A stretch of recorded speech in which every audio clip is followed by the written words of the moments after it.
ভারত দেশটির স্থলবন্দর ব্যবহার করে বাংলাদেশি পোশাক সহ বেশ কিছু পণ্য প্রবেশে বিধিনিষেধ আরোপ করেছে।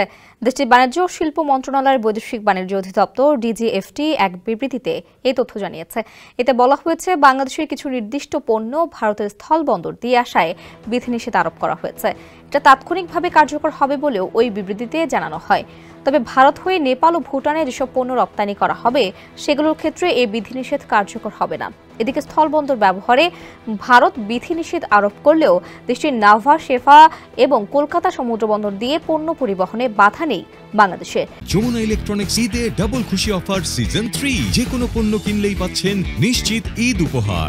ডিজিএফটির বিবৃতিতে বলা হয়েছে, ভারতের উত্তর পূর্বাঞ্চলের 11টি স্থল সীমান্ত চেকপোস্টের মাধ্যমে পোশাক, প্লাস্টিক পণ্য, কাঠের আসবাব, ফলের স্বাদযুক্ত ও কার্বোনেটেড পানীয়, প্রক্রিয়াজাত খাদ্য এবং তুলা ও তুলার বজ্র সহ বিভিন্ন ভোগ্যপণ্য আমদানি করা যাবে না।